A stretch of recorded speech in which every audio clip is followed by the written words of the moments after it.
I've been directly involved in the launch of over a dozen multi-site campuses through the churches I've led, and half of them have been in movie theaters. I'm convinced that every church leader should consider using a theater for your next campus or church plant. They're flexible, culturally relevant locations, typically in the center of the community that you're trying to reach. Regal is the only theater company with a dedicated team of full-time consultants ready to help your church launch and succeed in a movie theater.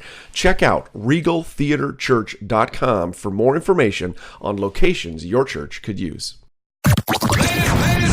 Welcome to the unSeminary podcast. Are you looking for practical ministry help to drive your ministry further, faster? Have a sinking feeling that your ministry training didn't prepare you for the real world? Hey, you're not alone. Join thousands of others in pursuit of stuff that we wish they had taught in seminary. Buckle up and let's get started with this week's unSeminary podcast. Well, hey everybody, welcome to the unSeminary podcast. My name's Rich, the host around these parts. I am so fortunate that you tuned in today. So lucky that you would let us spend some time with you. I know that you're really busy. You've got a lot going on at your church, and we're just honored that you'd pop us in your earbuds and tune in. Today, you're going to be rewarded for that. We've got Mark Crull with us. He is the executive pastor at Northview Church. This is an incredible church. It's a fast-growing church, about 7,000 people a weekend. They have 5 campuses plus church online. Welcome to the show, Mark.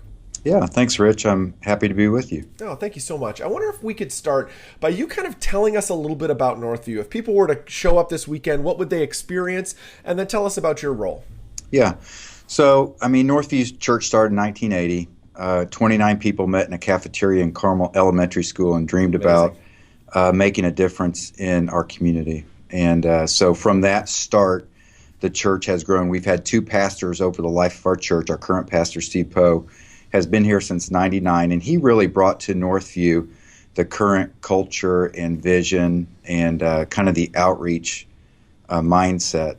The church started under Tommy Pano, who was an amazing man, extremely gifted pastor, very shepherding, caring, built a great core group of believers in Christ. But when Steve came, Tommy, by the way, died of Lou Gehrig's disease, which was really, as you can imagine, difficult for the church to go through. And then Absolutely. Steve came and brought the vision. We are on the highest point in our county in Indiana. So we are up literally on a hill. We have a big kind of like a art piece on our property that is from Matthew about being a light on a hill and shining the light of Christ to our community, and that's really what we want to do. It's that old premise, and you've heard it probably a million times. If your church left town, closed its doors, would anybody notice?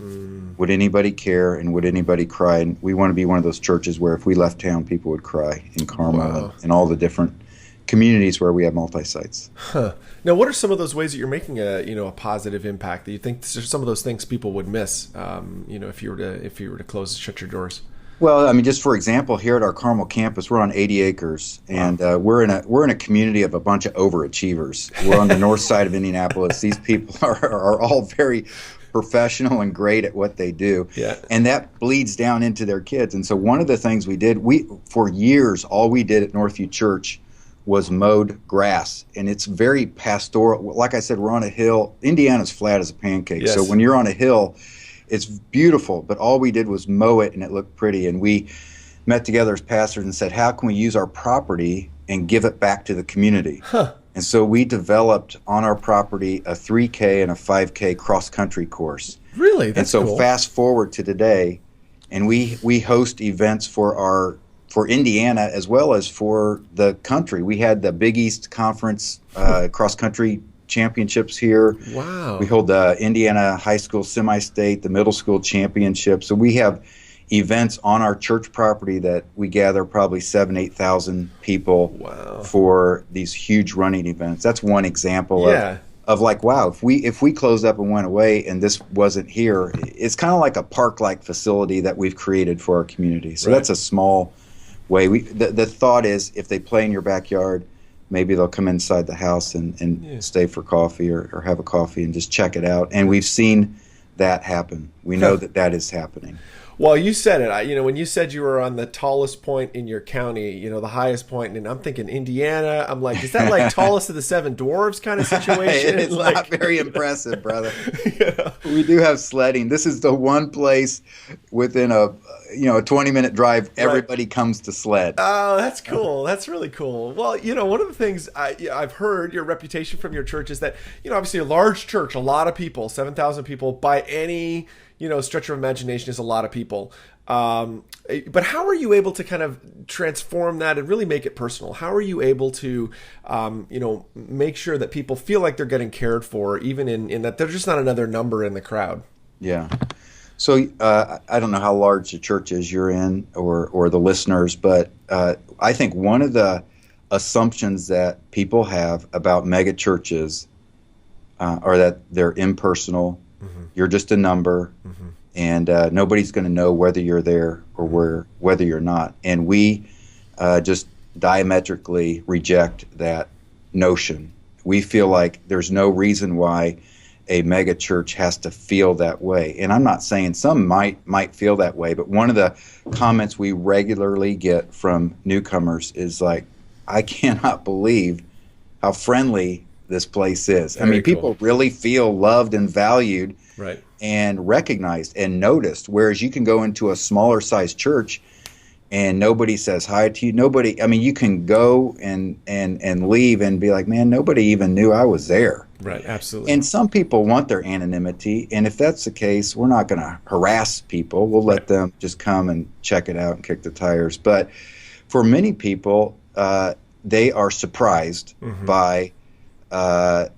by the feel mm-hmm. that they get when they walk onto one of our campuses. Mm-hmm. So there are some things that we do that are very intentional to make that feel work. And one is we have raised the bar on the 20 to 30 minutes before service time and after service time. So mm-hmm. in between your service times mm-hmm. and before, we feel like that is prime time. That is the one time every week where people are coming to you. Mm. You're not trying to go out and track people down and get appointments and all that. Everybody is coming to you. And so you've got to be on. And our pastors, we say, guys, we work weekends. I don't know if you realize it, but we have a weekend job. Right. And when people are actually coming to us, that is time to be on. Yeah, absolutely. If you want to say it that way. And so we kind of prioritize during that window. As pastors, what are our priorities? The first priority is find people you don't know, you don't recognize, go up to them and say hello. You don't have to say, hey, I'm a pastor. What's your name? Mm-hmm. Just say, hey, I'm Mark. I don't think we've met. What's your name? How long have you been coming here? Really? Where do you live? Mm-hmm. And I never reveal to them I'm a pastor. Now, we have name tags, and I'm wearing a name tag. It's just printed off of the, you check in, yep. and it says pastor on it, so they may figure it out, and that's fine if they do, but I don't lead with that. And so that's the number one priority is find somebody you don't recognize and know, introduce yourself, make them feel like you're glad they're here. Absolutely. One of the things I just want people to pick up. I don't want people to miss this. So the church I lead at, it's about 3,500 people, half the size of your church. One of the things I've noticed as we continue to grow, and as large churches, which is counterintuitive, smaller churches, they think because we're not that big, we don't have to work at making people feel connected. And so then guess what? People don't feel connected. Whereas our churches grow, as we really try to take our big thing and make it small, we have to get intentional about it. And I love what you're saying, even getting intentional with our staff to say, hey, your job is to work the foyer. Your job is to get out and work that atrium. What can we do, to say hi to people? What's some of the coaching, just before we move on, some of the coaching that in that particular piece, kind of the working the lobby, working the atrium, what is some of that you, as you lead your team, how to have those interactions? What's kind of a positive way, are there, what do you say to people if it's like, I don't know what to say? What would you kind of coach folks to do in that instance? Let's face it, the bigger your church gets, the harder it is to wrap your arms around who's new and who's not new. Mm-hmm. So you've got to get really comfortable and good with, hey, I'm not sure. Help me remember. Have we met before? Yes. And and so there's an art to tactfully saying, I can't remember your name, or I think we've met. Haven't we met before? People get that. People know you're in a huge environment, and they recognize you because you're up on stage, service hosting or preaching or teaching or doing whatever you're doing. But they are very gracious to give you that leeway. One of the other questions I'll use all the time is like, hey, great to see you. Now, how long have you been coming to Liquid? You know, how long have you been coming to Northview? Because if their first brand new Sunday, then for them to say, hey, I just walked in today is fine. The danger is on the other end. Someone's been at our church 3 years, and I say to them like, hey, I think you're new here. And they're like, no, I've been here for 3 years. I'm tithing. I serve in 6 ministries. They're like, whoa, wait a second. But that can help you. Like if they say, oh yeah, and people who've been here for a while will, if you say like, hey, how long you've been coming to Liquid, or how long you've been coming to Northview? Folks will be like, well, yeah, I've been coming for a year. I serve in kids. Oh, really? Whose team are you on in kids? Exactly. And then it kind of can domino down from there. What else are you doing to try to what are the strategies are you employing? I think that one last thing about that piece is our lead guy Steve Poe models this like nobody's business. I've never seen a lead pastor so present in the lobby and atrium and walking literally for the 13 years I've been here, every service, every time he walks up and down the aisle while the worship is playing, he's patting backs, he's saying hello, he's and he never says, I'm the guy, the pastor. Then he gets up and teaches, and people come to our membership class, they're like, man, this guy came up and said hi to me, and then I realized he's the pastor of the church. Right. And it makes this really warm feel and connection. So that's that. So just the priorities in that. Don't miss that. So church leaders, I want you to underline what we said there about Steve. I think there's a lot of times churches get over 200 people, and I've heard church leaders say, no, I can't be out. I'm so busy. No. Wait a second. This is our time to connect with people. Even take Steve's leadership there of here's a guy who, he's got lots of things he could say he could be doing different at that moment rather than out, working the crowd, trying to shake hands, connect with people, so glad to see you. There was a friend of mine, Jim Tomberlin, who used to be on staff at Willow Creek, 20,000+ people. I got to spend a couple weekends with Jim, just kind of shadowing him. And that was what I was blown away by. Here's a guy, teaching pastor on the lead team of one of the largest churches in the country. That guy worked the foyer. He was constantly around, shaking hands, kissing babies, not in a political way. I'm trying to, connect with as many people as I can. I know I've got a short window here with folks. So push back against if people are like, oh, I'm not sure I've got time for that. Leaders, lean in on that. You can do that. And by the way, Steve is not an extrovert. Right. He is an introvert. Very early on in his ministry, he had a mentor model it for him and said, this is the right thing to do. This is what, and so he has taught himself how to do that, and he's extremely familiar and comfortable with it now. But in his nature, he's not like wired for that. Right. Absolutely. Cool. Well, what else are you coaching your team to think about, as what are the strategies to kind of make the church feel small? Yeah. So just with that lobby time, let me just wrap it up with this. Meet new people that you don't know. The second thing is introduce newcomers to old timers. And then priority 3 is talk with old timers. Right. So there's like this, because we're all naturally bent, and we have people coming to us. All the old timers want to yuck it up with us, and to help them realize, you know what? This is limited time. I'm trying to meet some new people. Right. So they're really at the bottom of the pecking order with regard to that particular 30 minutes in the week. Yep. There are other times in the week when we can have coffee and catch up and all that. Right. So very cool. Very cool. So that's that. Another thing I would just share as far as warmth and making a mega church feel personal and all that is I came back from a sabbatical. I was off for 12 weeks. We attended 16 mega churches, my wife and I, during the time off. It was really a neat experience. It made me think that there are a lot of churches doing great weekend services. And I've heard Hybel say, and I agree, it's all about the weekend as far as that's when everybody's here. But what happens between weekend services is what distinguishes mega churches from each other.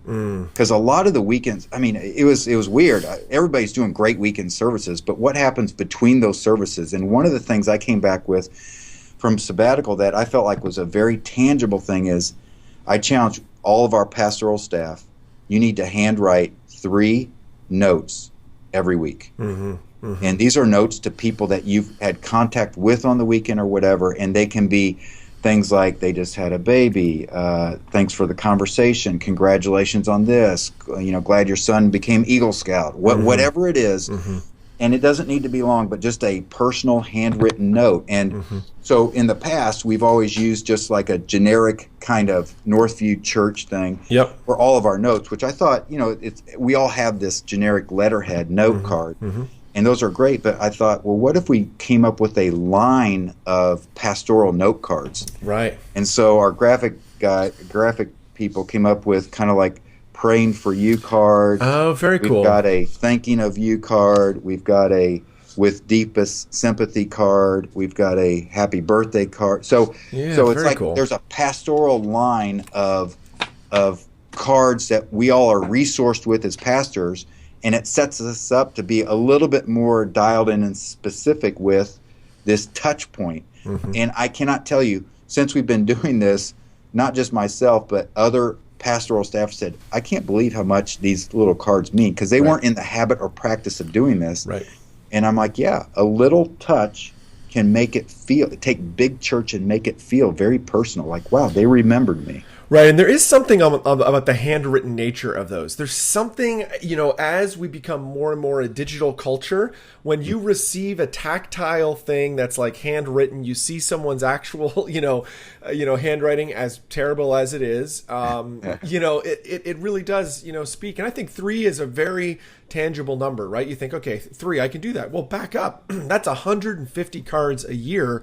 If you've got a pastoral size of, 10 staff, gosh, you're talking 1,500 cards. Yeah. In a church of 7,000, that's a sizable dent. That's a reasonable number of people for you to reach out to. Yeah, it definitely makes a difference, and I agree. The handwritten, and I'm older than you, so but it's not like I'm like, Mr. Journaler, right. But there's something about receiving a handwritten note that stands out from an email, a text message, whatever. No, very true. No, I think that's great. I love the idea too of kind of almost starter ideas. We've got cards that are, here's some kind of ready to go, even for your team, because it gives them categories to be thinking about as they're interacting with people. Are you taking notes in some on the weekends in some like a notepad or something to remember that? What are you doing on that front? I used to be in the habit, I no longer am, but I would carry around our worship program. Yep. And every conversation I would have, I would write their name down and try to see them again the next weekend. So that's more going back to the lobby atrium kind of strategy. But then off of that, you could write your notes because you're like, oh, I talked to them. They mentioned about their child who was, dyslexic or, who knows what it is. And you can write something, that would be meaningful to them. Mm-hmm. And but I no longer do that. It felt in some ways, back when I started, we were a church of 1,000. Right. So it's gotten, as we've gone multi-campus and all that, you do feel like you start losing control of who's coming and who's going and all that. But, we encourage our the people on our side of church. We have these little things. They're called Levingers. They're like a notepad. We explicitly say, please don't take notes in your phone because it looks like you're disconnecting. That's good. But the Levinger, it basically, is like they call it a pocket briefcase. It's a little notepad thing that you can stuff cards into. And it makes it very easy for taking notes. And so it's become in our particular church, it's become a pattern. You see all our campus pastors, campus coordinators, anybody that's kind of is charged with this side of what we do, they've got their Levinger. And then on Monday, you'll see all those folks pulling out those cards. Oh, I got to call this person. I got to make this note. I got to write this, this deal for sure. So we'll put a link in the notes, for more about those. Great idea. What else? Strategies to help make a church feel personal. I would say, this is one that's more personal to me. I wouldn't say that we've done a big, vast training and teaching to all the pastoral staff. Yep. Again, I think our lead pastor, Steve, models this really well. But I use the expression, and this is true of me, I'm low touch. I'm low tech, high touch. Okay, yeah. I'm kind of a late adopter when it comes to technology and all that. It's just my nature. It's just who I am.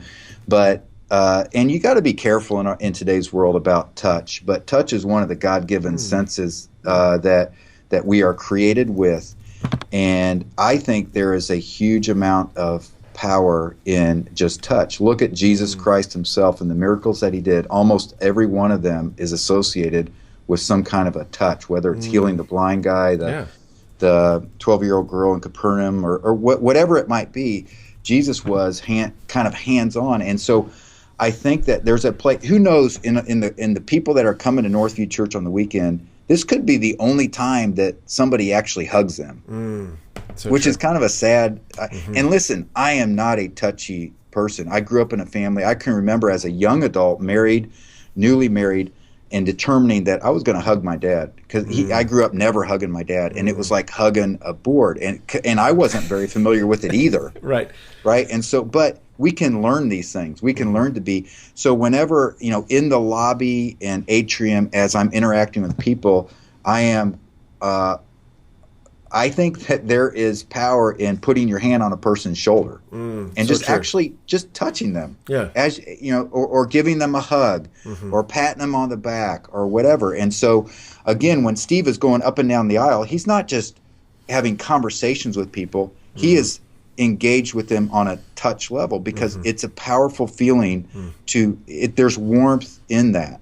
And so if you have a pastoral staff, obviously all this in the context of appropriateness. Yes, right, absolutely. A pastoral staff who is engaged at that level, it makes your whole community feel warmer. I mean, that's a part of the way God created us.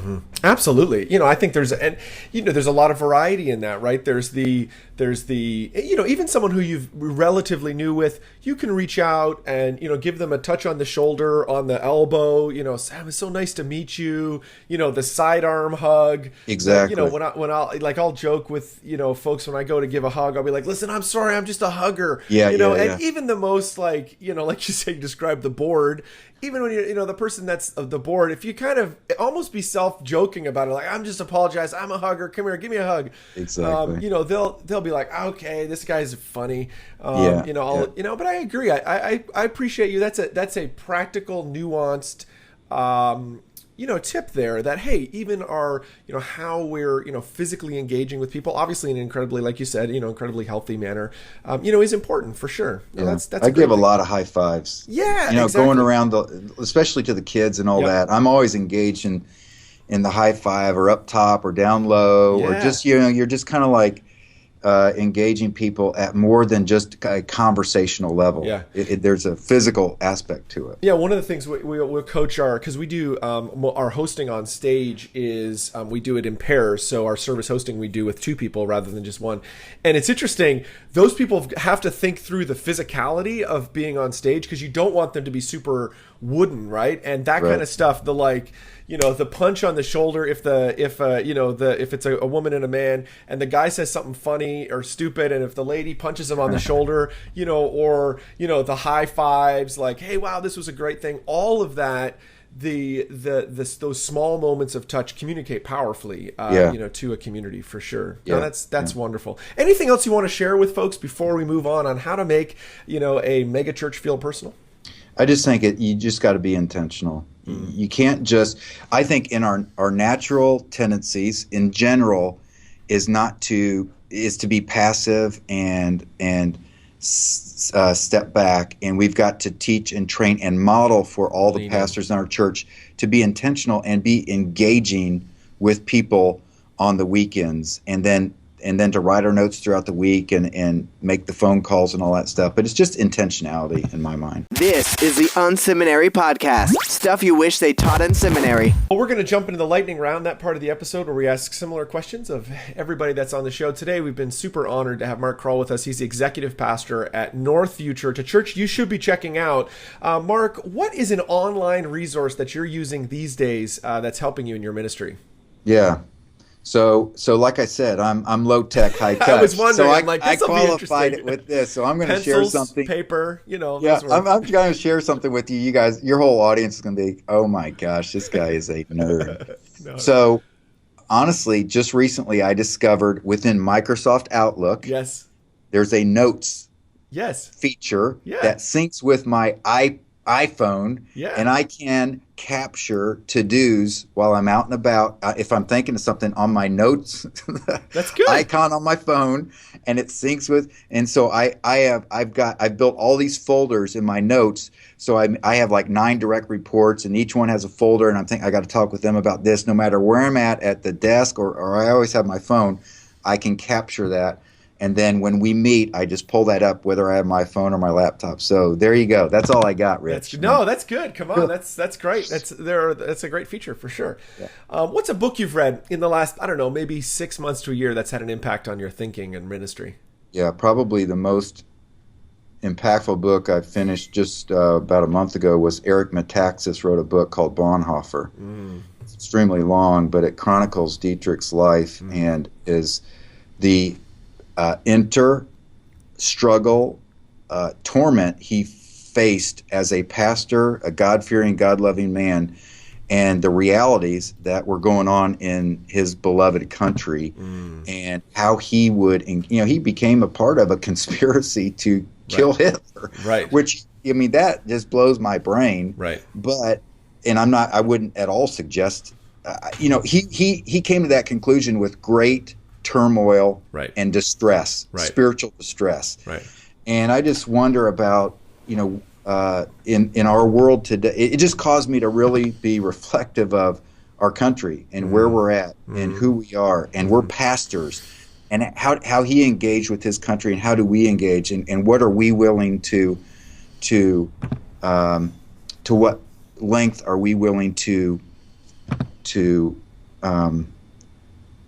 trust God with what he's entrusted us with, the gospel and the message of God's word and all this. So it created a lot of distress in me to read that book, because I was like, oh my gosh, sometimes I feel like, am I fully engaged in this work of pastoral ministry? Right. Has it become professional? Is it just like, this is something, this is something I do, rather than, wow, this is who I am, and I'm a part of this radical transformation of our culture. That's good. That's good. It's good to be distressed every once in a while when you read. It's distressing. So if you want to be distressed spiritually, read that book. No, that's good. That's good, right? For sure. What's another ministry you're looking to these days, that inspires you? Gosh. One of the things that's really on my mind currently, and again, this came out of my sabbatical experience, is I came back to Northview feeling like, what can I do to make men better men at Northview Church? Because if God could use me to make men better men, then everybody wins. Bible says when the leader wins, everybody wins. And I think men in our culture, in families, in relationships as husband and wife, in churches, if men can get it, then everybody, the dominoes all fall in the right direction. And so one of the things I'm field testing this summer with a group of 9 guys from our church is and I did it when I was in my early 30s, is men's fraternity, the quest for authentic manhood. And they've taken that content. It's a long program. The original was like a 24-week study, and it was life-changing for me personally. But they've taken it and they broke it into 6-week sessions called 33 the series.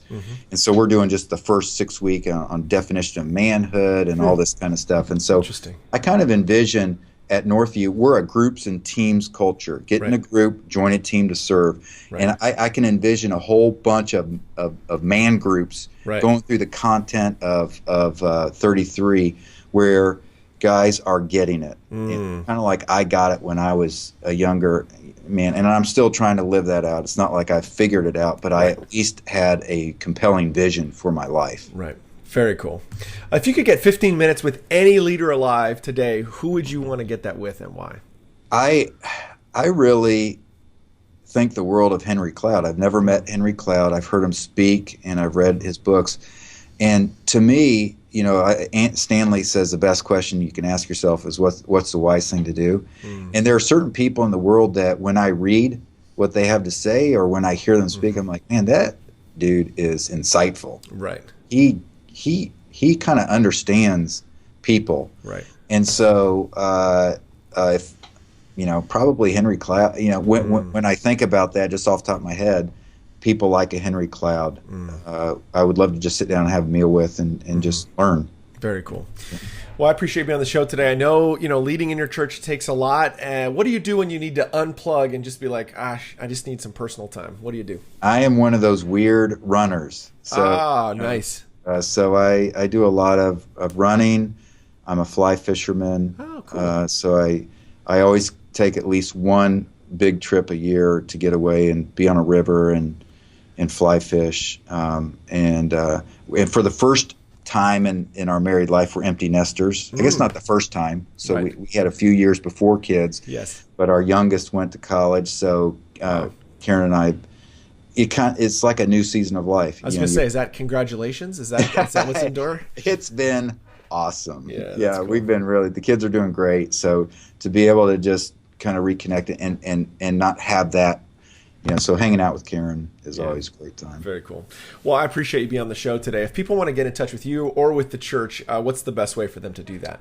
Gosh, you can just look us up online, northviewchurch.us, nice. And we can connect that way on our staff page. I think there are links to emails and whatnot, so send me an email and we'll connect, or you can follow me on Twitter, or I'm on Instagram. I don't do Facebook. It's just too overwhelming. There's too much on there. I can't manage it all. Right. Twitter's about my capacity. Yeah, right, exactly.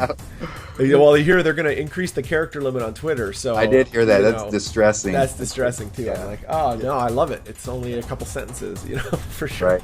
Right. Well, Mark, I really appreciate being on the show today. Thank you so much. Thanks for leading at your church. Well, thank you for what you do, Rich. Really appreciate it. Thanks. Thank you for tuning in to this week's unSeminary podcast. Don't be shy. We'd love to connect. Check out unSeminary Inbox. You can sign up at unSeminary.com, and we'll send you helpful training resources every week. Plus, you'll gain immediate access to our exclusive members area with tons of resources you can use. Connect with Rich on Twitter at Rich Birch or through email, rich@unseminary.com. Don't forget to check out the show notes for this episode at unseminary.com. It includes links to what we talked about today and more. Leave a comment. We'd love to hear from you. Did you enjoy today's episode? Drop by iTunes and leave a review. Thanks again for tuning in to this week's unSeminary podcast. Join us next week when we'll learn more stuff we wish they taught in seminary.